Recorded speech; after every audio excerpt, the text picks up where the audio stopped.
नमस्कार। हिमालय टेलिभिजनको दैनिक कार्यक्रम समय सन्दर्भ लिएर आएको छु म सरोज कोइराला।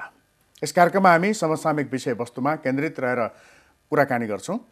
आजको सन्दर्भ छ पछिल्लो समयमा देखा परेको कोरोना संक्रमण अलिकति बढेको देखिएको छ र लकडाउनको सम्भावना या हल्ला, यसमा सरकारको स्पष्टीकरण र अब कोरोना संक्रमणको दोस्रो लहर सुरु हुने जुन चेतावनी आएको छ सम्बन्धित क्षेत्रबाट, सम्बन्धित विज्ञहरूबाट, अब यसलाई कसरी सामना गर्न सकिन्छ?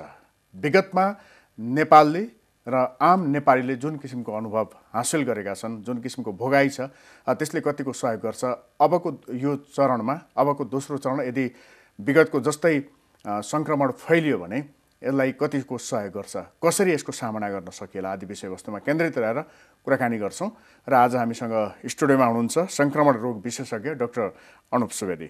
स्वागत छ यहाँलाई। धन्यवाद सरजी। हजुर, अब यो दोस्रो लहर सुरु हुने एक किसिमको जुन सम्भावना देखियो, विशेष गरेर भारतमा यसको संख्या वात्तै बढ्यो संक्रमणको, र त्यसले नेपालमा पनि असर पर्छ भन्ने किसिमको अनुमान गरियो, जुन तथ्यको नजिक पनि हुन सक्छ।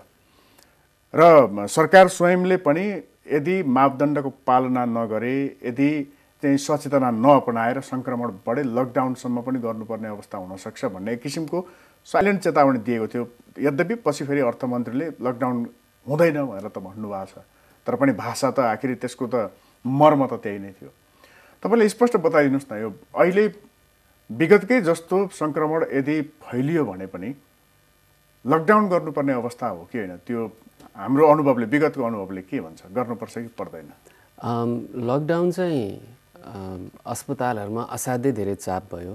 अब हाम्रो भनौँ न, अस्पतालमा बेड पुगुन्जेल, चिकित्सक स्वास्थ्यकर्मी पुगुन्जेल, उनीहरूले उपचार गर्ने, अक्सिजन दिने ठाउँ हुन्जेल कोरोना भाइरस संक्रमणको मृत्युदर कम नै छ होइन। अब पहिलेको अरू भाइरल इन्फेक्सनभन्दा बढी छ, तर समग्रमा धान्न सकिने हुन्छ, त्यसलाई नियन्त्रण गर्न सकिन्छ। स्पेसली बिरामी चाहिँ टाइममा अस्पताल पुगी अक्सिजन धेरै घट्नु अगाडि भने हामी अधिक राम्रैसँग त्यो एकदमै धेरैजनालाई चाहिँ हामी निको बनाएर घर पठाउन सक्छौँ।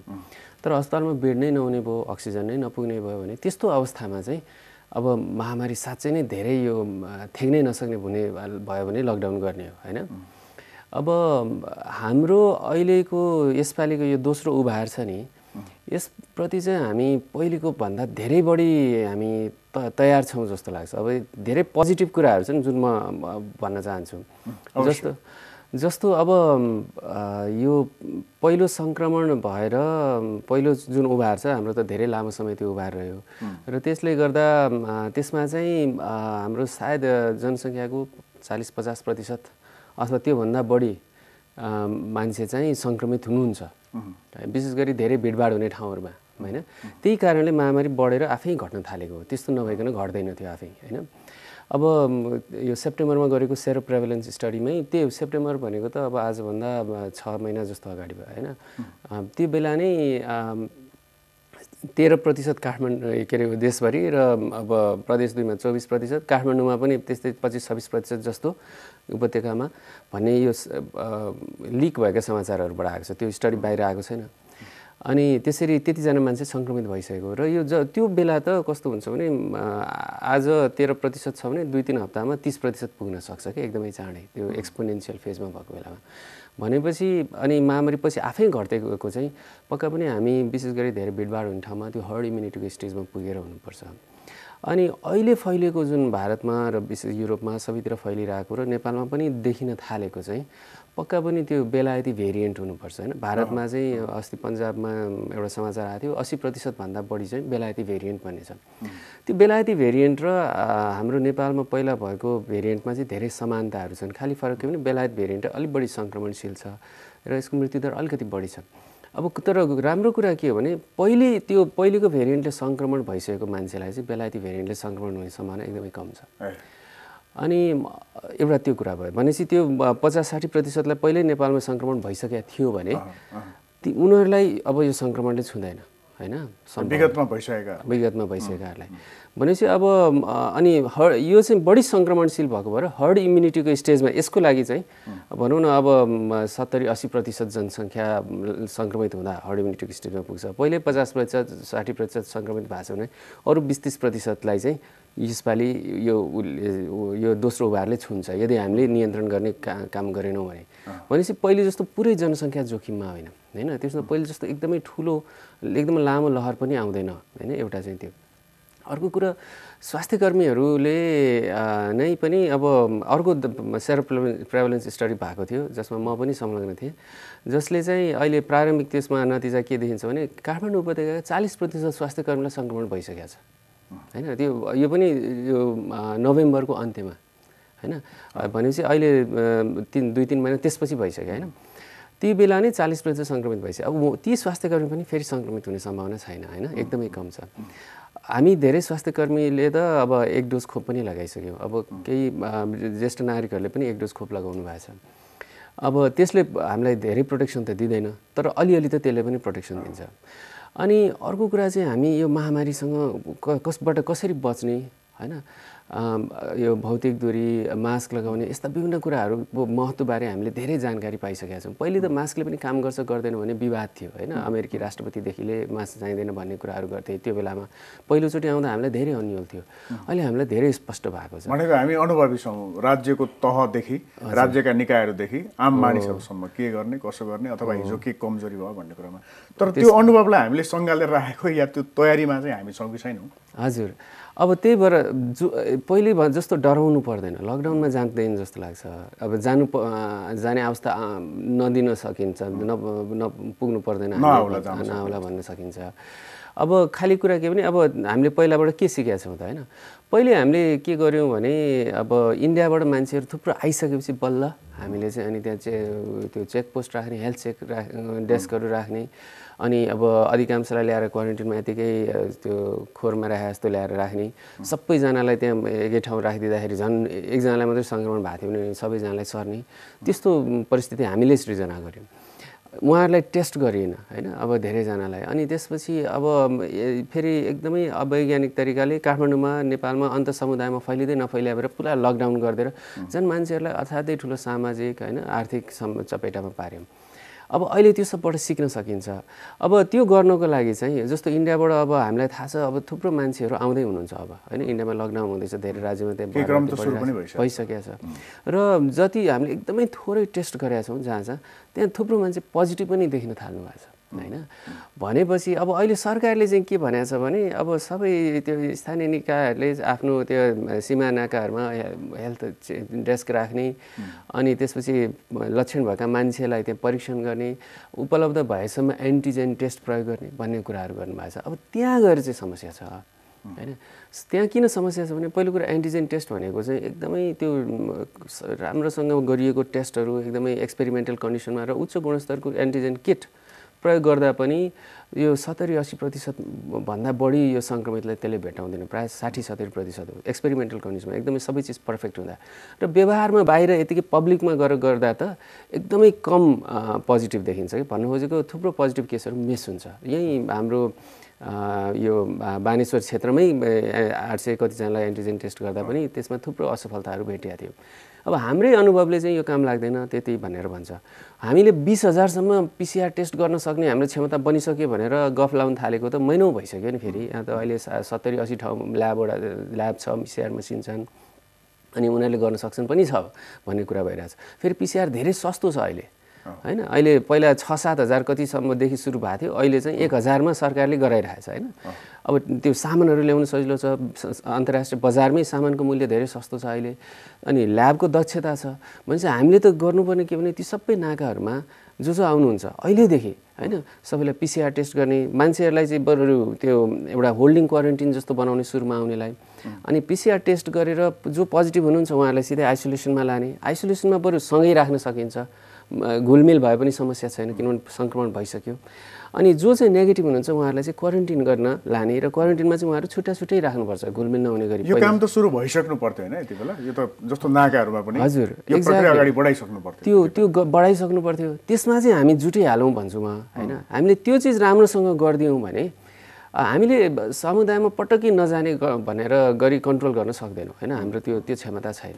तर हामीले के गर्न सक्छौँ भने समुदायमा यसको फैलिने दरलाई एकदम ढिलो गराइदिन सक्छौँ क्या। त्यति गर्ने बित्तिकै यो हामीले यो लकडाउन गर्नुपर्ने, सबै यो कारखानादेखि बजार बन्द गर्नुपर्ने होइन, स्कुल कलेज कहिले खोल्न नसक्ने, महिनौसम्म त्यस्तो हुनुपर्ने अवस्था आउँदैन होइन।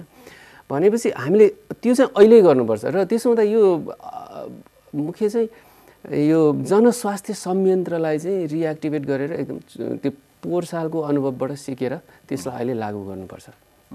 जस्तो अब सरकारले, जस्तो मन्त्रालयले यो चाहिँ अब फैलिने सम्भावना देखियो भनेर जुन सचेत गरायो नि आम मानिसहरूलाई, त्यो खालि आम मानिसहरूलाई सचेत गराएर मात्रै पुग्छ कि अथवा अघि यहाँले भने जस्तै जस्तो सीमानाकाहरूमा एउटा प्रक्रिया अगाडि बढाउने या समुदाय स्तरमै पनि एउटा प्रक्रिया अगाडि बढाउने भनौँ न, एक्सनमा जानुपर्ने आवश्यकता पनि छ नि, यसमा अलिकति कमजोर देखिन्छ सरकारको पाटो? हजुर, अब हामी निर्देशन दिन, तर्साउन अथवा शासन गर्न ठालु बनेर ठालु पल्टिन चाहिँ एकदमै जान्दछौँ यो देशमा।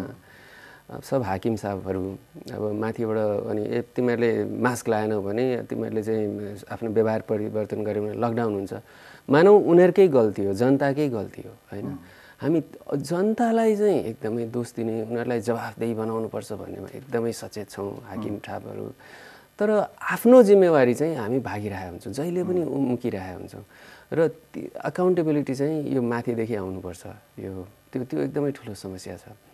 गर्न सक्ने यसपालि पहिलेभन्दा गर्न सक्ने धेरै पोजिटिभ सम्भावनाहरू छ, किनभने अहिले त हवाई यातायातको समस्या छैन होइन। पहिले त स्थानीय निकाय प्रदेशले केही सामान मगाउनु पर्यो, पन्जा नै मगाउनु पर्यो भने पनि अब देशभरि अभाव छ भने बाहिरबाट ल्याउन सकिँदैन थियो। एउटा चार्टर फ्लाइट 1 महिनामा कता चीन गएर कहाँ गएर लिएर आउनु पर्थ्यो होइन।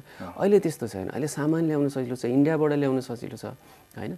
अब सस्तो छ एकदम, पहिले जस्तो सारा संसारले त्यही सामान खोजिरहेको छैन अहिले त्यसको प्रोडक्सन धेरै बढाएको छ र हामीसँग त्यो स्किल छ। अब हामीले त्यसलाई पोहोरको अनुभवलाई हामीले कतिको सिकेका छौँ भने चाहिँ अब चाहिँ यो चाहिँ साँच्चै हाम्रो जनस्वास्थ्य संयन्त्र, हाम्रो सरकारहरू, तिनै तहका सरकारहरूको परीक्षणको घडी चाहिँ यो बेला हो। किनभने यसपालि चाहिँ हामी तयार थिएनौँ, हामीलाई थाहा थिएन होइन भन्ने पटक्कै छुट छैन। हजुर, यो त अनुभवै भइसक्यो होइन। हजुर, विगतका कमजोरीबाट पनि पाठ सिकिसक्यो अथवा विगतमा भएका केही राम्रा अभ्यास छन् भने पनि त्यसलाई निरन्तरता दिन सक्ने अवस्था रह्यो। हो, पहिले चाहिँ हामी छुट छैन। पहिले हामी यो युरोप अमेरिकाका देशको उदाहरण दिएर अथवा चीनमा चाहिँ यस्तो भएको छ भन्ने कुराहरू थियो। अहिले त हाम्रै अनुभवको बारे गफ गर्न सक्छौँ हामी। पोहोर साल यस्तो गर्यो, यस्तो भएको थियो, अब चाहिँ यसो गरौँ भनेर आफै भन्न सक्छौँ होइन। धेरै पुरानो पनि होइन। भनेपछि यसबाट तर्सिनुपर्ने अवस्था चाहिँ होइन होइन। आम मानिसहरूलाई जस्तो आम जनताको लाई दृष्टिगत गरेर हेर्दाखेरि हजुर तर्सिहाल्नुपर्ने अवस्था होइन। यो चाहिँ विगतको जस्तै फैलिने अथवा क्षति पुर्याउने अवस्था होइन उसो भए। हजुर, अब त्यो जस्तो एकदम थुप्रो हताहती हुने, अब एकदमै पुरै लकडाउन गरेर स्वास्थ्यको समस्या बाहेक आर्थिक सामाजिक कहर जुन थियो नि पोहोर, त्यस्तो चाहिँ त्यो अवस्थामा पुग्नु पर्दैन यसपालि, हुनु पर्दैन। त हामीले केही चिजहरू गर्नुपर्छ। जनताले गर्न सक्ने कुरा एकदमै साधारण कुरा चाहिँ मास्क लगाउने। मास्क मात्रै हाम्रो 60-70% जनताले लगाइदियो भने यो महामारी धेरै नियन्त्रण हुन्छ होइन। मास्क मात्रले होइन, त्यो हामीले सबैले पालना गर्नु पर्यो। बन्द स्पेसमा धेरैजना बस्ने, भेला गर्ने, गफ गर्ने होइन, मास्क खोलेर अझै होइन। अब खानासाना खाँदाखेरि मास्क खोलेर खाइन्छ भनेपछि बन्द स्पेसमा पार्टी गर्ने, त्यो धेरैजना बसेर, त्यो एकदमै अब खतरनाक कुरा हो होइन। सुपर स्प्रेडिङ इभेन्ट त्यसै हुन्छ। अब जनताले गर्ने चाहिँ आफूले मास्क लगाउने, भिडमा नजाने, अनि बन्द स्पेसमा सकेसम्म मिटिङ सिटिङ नगर्ने। अनि त्यसपछि अनि हरेक व्यवसायीहरूले अब भनौँ न ब्याङ्कहरूले, अफिसहरूले, यो सबैले चाहिँ अनि त्यहाँ आफ्नो आफ्नो क्षेत्रमा त्यहाँभित्र मान्छेहरू भिड नहोस्, त्यहाँ चाहिँ मान्छेहरू टाढा टाढा बस्न पाउन् होइन, राम्रो भेन्टिलेसन होस् होइन। अब त्यहाँ एकैचोटि त्यो बाहिरै लाइन लगाउन सकिन्छ भने भित्र लाइन राख्नु नपरोस्। त्यस्ता कुराहरू विचार गरेर उनीहरूले अलिकति त्यो इन्जिनियरिङ डिजाइनका कुराहरूमा सोच्नुपर्छ। गर्न सकिन्छ, नसकिने होइन। अनि राज्यले चाहिँ अब अघि भनेका यो टेस्ट, ट्रेस, आइसोलेट, क्वारेन्टिनलाई एकदमै चुस्त बनाउने भने एउटा त्यसले एकदमै राम्रो नतिजा दिन्छ। अहिले चाहिँ अर्को राम्रो कुरा के छ भने हामीलाई चाहिँ पोहोरको अनुभवले हामीलाई एक त के गर्नुपर्छ भन्ने थाहा छ र अहिले बल्ल बिस्तारै अलिअलि बढ्दैछ नि त। यो बेला चाहिँ हामीले सबै राम्रोसँग गर्न सक्छौँ। जस्तो अब दिनमा चाहिँ 5000 जना पोजिटिभ भयो भने कन्ट्याक्ट ट्रेसिङ गरेर कसरी साध्य हुन्छ भन्नुहुन्थ्यो पोहोर साल हैन। अहिले त दिनमा 100 150 200 जना पोजिटिभ छ नि त। ल अहिले त्यसको चाहिँ राम्रोसँग कन्ट्याक्ट ट्रेसिङ गरौँ हैन। उनीहरूको वरिपरि त्यो रिङ बनाएर उनीहरूलाई खोजेर कन्ट्याक्ट्सहरूले पत्ता लगाएर उनीहरूलाई क्वारेन्टाइन गरौँ, उनीहरूलाई परीक्षण गरौँ, अनि टेस्ट पनि बढ्छ, अनि महामारीको त्यो कर्भ फ्ल्याटन गर्ने त त्यसरी हो नि त हैन। अहिले चाहिँ भर्खर सुरु भएको भएर त्यो सबै हाम्रो नियन्त्रणमा छ, हामीले साँच्चै गर्न सक्छौँ। यो ठ्याक्कै अहिलेको अवस्था चाहिँ के हो? जस्तो अहिले केही सङ्ख्या बढेको देखिँदैछ नि। हजुर, यो दोस्रो लहर नै आइसक्या हो कि अथवा त्यो हिजोकै निरन्तरता जुन थियो त्यो मात्रै हो कि नियन्त्रण गर्न सकिने अवस्था हो कि अथवा यो फैलिने क्रममै देखा परिसकेको अवस्था हो? ठ्याक्कै के हो यो? हजुर, अब यो यस्तो पहिलो लहर पनि सकिएको त थिएन, किनभने सकिन त अब पुरै निर्मूल त त्यो बेला हुन्छ जुन बेला 90% अथवा 100% मान्छे सङ्क्रमित हुन्छन् हैन। अब हाम्रो धेरै भिड भएको ठाउँमा अब 50-60%लाई सङ्क्रमण भएको थियो होला। अलिक गाउँघरतिर टाढा टाढा बस्ती हुने ठाउँमा त 20-30% मात्रै पनि सङ्क्रमित भएको हुनसक्छ हैन। किनभने त्यो मान्छेहरू नै टाढा टाढा बस्या भएर बस्तीहरू टाढा टाढा घरहरू टाढा टाढा भएको भएर त्यो एकजनालाई पलाए पनि धेरैजनालाई नफैलिएको अवस्था हुन्थ्यो। भनेपछि पहिलो लहर चाहिँ त्यो ठुलो त्यो छाल चाहिँ सकियो, तर त्यो एउटा तल पिँधमा नआइकन त्यो कर्भ चाहिँ अलि माथि यसरी फ्ल्याटन भएर बसिरहेको थियो र त्यो त्यही हुनेवाला थियो हैन। अनि नयाँ भेरिएन्ट आयो जस्तो देखिन्छ। अब अहिले बल्ल 1 हप्ता जति भयो 100 भन्दा माथि चाहिँ हरेक दिन त्यो सङ्ख्या हैन पोजिटिभको सङ्ख्या र अनि त्यो पोजिटिभ प्रतिशत पनि हैन हरेक दिन परीक्षण गरिएको मध्ये कति प्रतिशत पोजिटिभ भयो भने त्यो चाहिँ अलिकति यो 1 हप्तादेखि अलिअलि बढ्न लागेको छ। तर अब इन्डियाबाट आउने मान्छेको क्रम एकदमै बढ्या छ। हामीले जस्तो 13-14 जना मान्छे मात्रै परीक्षण गरेर पुष्टि आएको भएको भनेर त्यो गौरीफन्टा नाकामा हिजो समाचार आएको थियो भने अब त्यहाँ पक्का पनि 100-200 जना मान्छेलाई पोजिटिभ भएर छिरिसक्यो हुनुपर्छ। हामीले त लक्षण भएकोलाई मात्रै परीक्षण गरिरहेछौँ नि त्यहाँ त। जबकि हामीलाई के थाहा छ भने आधाभन्दा बढी मान्छेलाई त लक्षणै हुँदैन र उहाँहरूले सार्न सक्नुहुन्छ हैन। लक्षण नदेखिएकोबाट पनि सर्न सक्छ, लक्षण नदेखेको मान्छेबाट पनि सर्न सक्छ। त्यही भएर अहिले गर्नुपर्ने त अब यदि हामीले चाहिँ यो स्पष्ट भइसक्यो कि त्यहाँबाट आउने इन्डियाबाट आउने थुप्रो मान्छेमा पोजिटिभ छ भने त सबैलाई पोजिटिभ टेस्ट गर्नुपर्छ र सरकारले निःशुल्क गर्नुपर्छ। यो भनेको चाहिँ हाम्रो अर्थतन्त्रमा गरेको लगानी हो क्या। यसमा सबैभन्दा चासो कसको हुनुपर्छ? अर्थमन्त्रीको हुनुपर्छ, स्वास्थ्य मन्त्री भन्दा पनि हैन। किनभने अहिले त्यसरी हामीले सबैले पिसिआर गऱ्यौँ, सबैलाई आइडेन्टिफाई गऱ्यौँ, जे गर्नुपर्ने गऱ्यौँ भने अनि हामी लकडाउनमा जानु पर्दैन, अनि अर्थतन्त्रलाई निरन्तर कायम गर्न सकिन्छ। जसरी अब जापानमा लकडाउन गर्नै परेन यत्रो हैन समय। हामी त्यस्तो कुराहरूमा अहिलेदेखि यो चाहिँ हाम्रो अर्थतन्त्रमा गरेको लगानीको रूपमा लिनुपर्छ। मुख्यतः आन्तरिक भन्दा पनि भारतबाट प्रवेश गर्ने नेपालीहरूमा ध्यान दिनु पर्यो। हजुर, अब त्यो दुईटै छ। एउटा चाहिँ जस्तो युरोपतिरबाट आउनेहरूलाई पनि यहाँ गर्नु पर्यो, किनभने यो बेलायती भेरिएन्ट चाहिँ नेपालमा पहिल्यै आइसकेको छ। 2-3 महिना अगाडि नै पोजिटिभ भनेर त उहाँ नेपालकै थोरै मान्छेको टेस्टबाट देखिसकेको थियो र त्यसपछि अब 10,000 चाहिँ पर्यटकहरू अरू नेपालीहरू नै युरोप अमेरिकाबाट आउनु भएको छ नेपाल हैन। अनि भनेपछि उहाँहरूबाट नि भित्रभित्रै यहाँ पेनिट्रेट भएर अलिअलि फैलिरहेको त होला हैन। तर अहिले बढी चाहिँ यो भारतबाट आउने चाहिँ अब अर्को 81 अब ठुलो उभार चाहिँ त्यो कारणले आउँछ। यो भित्रभित्रै फैलिएको छ, बिस्तारै बढ्नेवाला थियो, तर भारतबाट आउने मान्छेहरूको कारणले चाहिँ अलिक ठुलो उभार आउँछ। त्यसो भित्र पनि हामीले पुरै इग्नोर गर्नु त भएन, तर बढी चाहिँ नाकामा हामीले सचेत हुनुपर्छ। अब यो खोप अभियान पनि चाहिँ अगाडि नबढिरहेको बेला जुन हिसाबको अब यो एउटा सम्भावना अथवा यो फेरि फैलिन्छ कि भन्ने जुन सम्भावना देखिएको छ नि, यो त अलिकति अप्ठ्यारो स्थिति त अप्ठ्यारै हो होइन? हजुर हो, अप्ठ्यारो हो, चुनौती छ, तर हामीले काम गरेर देखाउने ठाउँ छ। अब अप्ठ्यारो चाहिँ कहाँ हुन्छ भने अब जस्तो स्कुल कलेज, किनभने त्यहाँ चाहिँ एउटै कक्षा कोठामा धेरैजना बच्चा-बच्ची राख्नुपर्ने, अब त्यस्तो ठाउँहरू चाहिँ अहिलेलाई बन्द गर्नुपर्ने हुनसक्छ क्या यहाँ सङ्ख्या बढ्न थाल्यो भने होइन। अब त्यो चाहिँ एकदमै व्यक्तिगत रूपमा मलाई चाहिँ त्यो साह्रै लाग्छ, गाह्रो लाग्छ। स्कुल कलेज पनि भर्खरै सुरु हुन लाग्छ। कति स्कुल अझै सुरु भएको छैनन् होइन। साना बच्चा-बच्ची नै डिप्रेस्ड हुन थालिसके होइन। यो एकदमै गाह्रो भएको छ उनीहरूलाई र यसले चाहिँ दीर्घकालमा बच्चा-बच्चीमा ओबिसिटी हुने अहिले, किनभने नेपालमा अब काठमाडौँ जस्ता यस्ता ठुला सहरहरूमा त अहिले बच्चा-बच्चीले खेलकुद कुन बेला गर्न पाउँछन्? स्कुल भयो भने खेल्न पाउँछन्, ओपन स्पेसै छैन, खेल्ने ठाउँै छैन हैन। दौडिने पनि अब त स्कुल खोल्यो भने मात्रै दौडिन पाउने मान्छे। ओबिसिटी, अरू यो कम्प्युटरमा बस्ने बानी भयो, यो सब स्क्रिन टाइम एकदम ज्यादा भएको छ, त्यसले गर्दा पनि यो ओबिसिटी, यो विभिन्न स्वास्थ्य समस्याहरू, अनि मान्छेहरूसँग सोसलाइज गर्ने त्यो स्किल्सहरू बिर्सिसके बच्चाबच्चीले, अथवा त्यो स्किलमा जुन किसिमको ग्रोथ हुनु पर्थ्यो त्यो हुन पाएको छैन, त्यसले दीर्घकालसम्म असर गर्छ हैन। अनि अरू थुप्रो मनोसामाजिक समस्याहरू पछि देखिने छन्। अनि त्यसो हुँदा यस्ता स्कुल कलेजका समस्याहरू चाहिँ अब त्यो चाहिँ एउटा चुनौती हो। त्यसमा चाहिँ अब हाम्रो शिक्षा सम्बन्धी हाम्रो संस्थाहरूले के गर्न सक्ने त्यो गर्नुपर्छ। अब स्कुलहरू चाहिँ जति खुले त्यो पनि राम्रोसँग सुरक्षित रूपले खुलेको पाएको छैन मैले। अनि त्यसो त त्यो समस्या चाहिँ हुन्छ। तर अरू बाँकी जस्तो अब ब्याङ्कहरू, उद्योग व्यवसायहरू, बजारै पनि हैन, निश्चित यो भौतिक दूरीका मापदण्ड, भेन्टिलेसन सकेसम्म मेन्टेन गर्ने गरी हैन, मास्क सबैले लगाउने, त्यो कुराहरू सुनिश्चित गरेर गर्ने हो भने चाहिँ हामीले गर्न सक्छौँ। हामीले त्यो अहिले बन्द गर्ने, लकडाउनै गर्नुपर्ने अवस्थामा जान्छ जस्तो लाग्दैन मलाई। यो खोपको प्रभावकारिता चाहिँ कतिको हो? जस्तो पहिलो चरणको डोज लगाइसकेकाहरू, हजुर, अघि जस्तो केही मात्रै त्यसले चाहिँ प्रतिरोध गर्न सक्छ भन्ने, कतिको ढुक्क हुन सक्ने अवस्था? हजुर, अब खोप भने चाहिँ कस्तो हो भने यो विशेष गरी यो युके भेरिएन्ट जुन भारतमा फैलिएर अहिले युरोपतिर पनि, नेपालमा अहिले यो दोस्रो उभार आएको चाहिँ युके भेरिएन्टले हो जस्तो देखिन्छ। यो युके भेरिएन्ट चाहिँ यो हामीले नेपालमा यो भर्खर लगाएको यो अक्सफोर्ड एस्ट्राजेनेका अथवा कोभिसिल्ड भ्याक्सिनले चाहिँ त्यो युके भेरिएन्टलाई बाट जोगाउँछ हैन, यसले काम गर्छ यो खोपले। पछि अरू एक दुईवटा भेरिएन्टहरू पनि फैलिरहेछन्, ती आयो भने चाहिँ समस्या छ हैन। अहिले यो बेलायती भेरिएन्टको लागि चाहिँ यो खोपले काम गर्छ। अब दुवै डोज लगाउँदा चाहिँ यसको प्रभावकारिता चाहिँ एफिकेसी भनिन्छ हैन, 85% छ।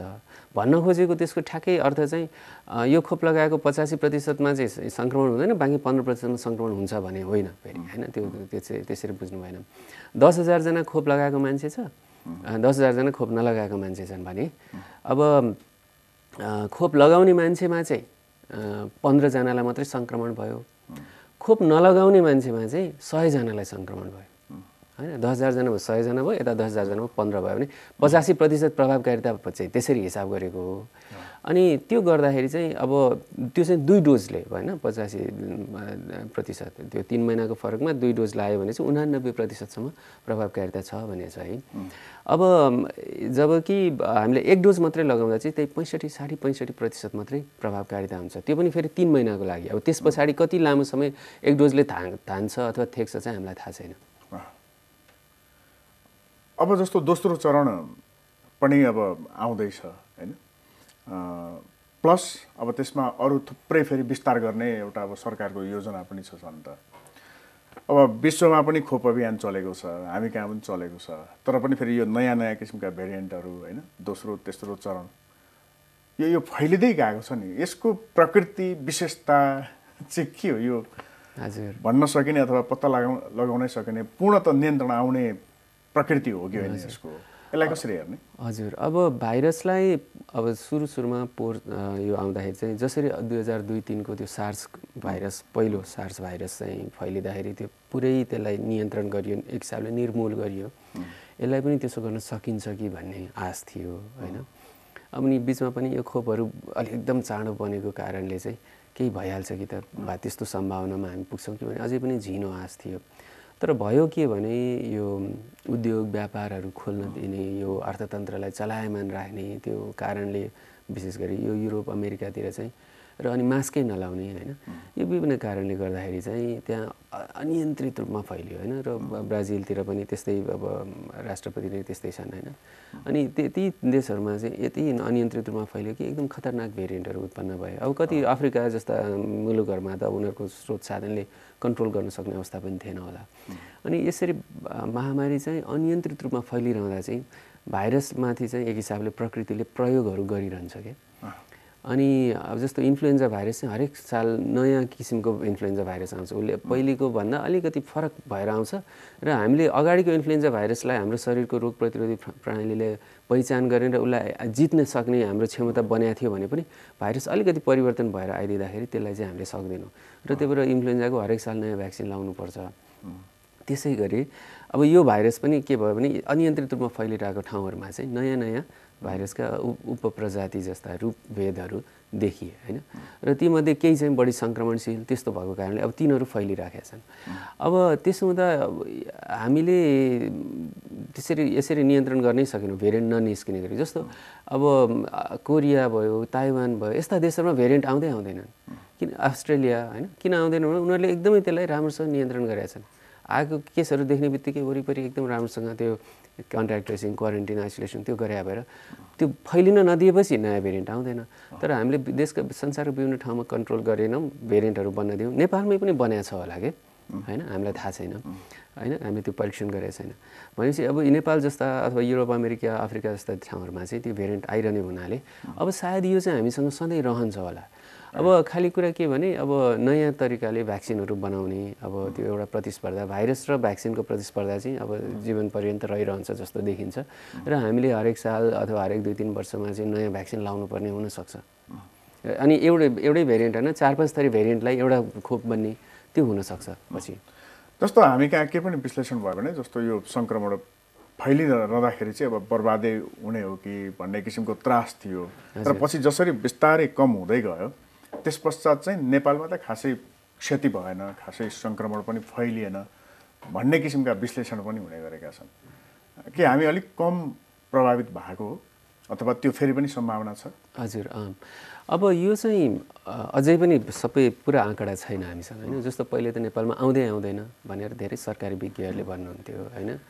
सायद त्यसै कारणले पनि यो सेरो प्रेभलेन्स स्टडीले चाहिँ एकदमै धेरै मान्छेमा सेप्टेम्बरमै सङ्क्रमित भइसकेको देखेपछि त्यो रिपोर्टै अहिलेसम्म बाहिर ल्याइएको छैन।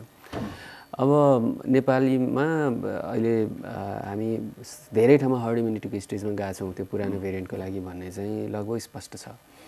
अनि त्यसो हुँदाखेरि अब फैलिएको त रहेछ, धेरैजना मान्छे सङ्क्रमित त भएरै छौँ। स्वास्थ्य कर्मी नै 40% जति चाहिँ काठमाडौँको अस्पतालमा सङ्क्रमित रहेछौँ यो 4 महिना अगाडि होइन। भनेपछि अब सङ्क्रमित चाहिँ भयो नै। अब मृत्युदर कति थियो भन्ने पनि अब त्यसको साँच्चै आँकडा हामीसँग छैन। अब त्यस्तो हामीले सोचेभन्दा हामीले अहिले बाहिर थाहा पायो भन्दा चाहिँ धेरै बढीको मृत्यु भएको हुनुपर्छ मेरो अनुमानमा। र त्यो कुरा चाहिँ पछि थाहा हुन्छ जब 2-3 वर्षपछि जब यो सबै यो मृत्यु दर्ताहरू आउँछन् होइन। अनि त्यसपछि अरू बेला कतिजना मर्थे, जनसङ्ख्या कति प्रतिशतमा मृत्यु हुन्थ्यो र यो साल कतिजनाको भयो, त्यो सब आएपछि हामीले भन्न सकौँला।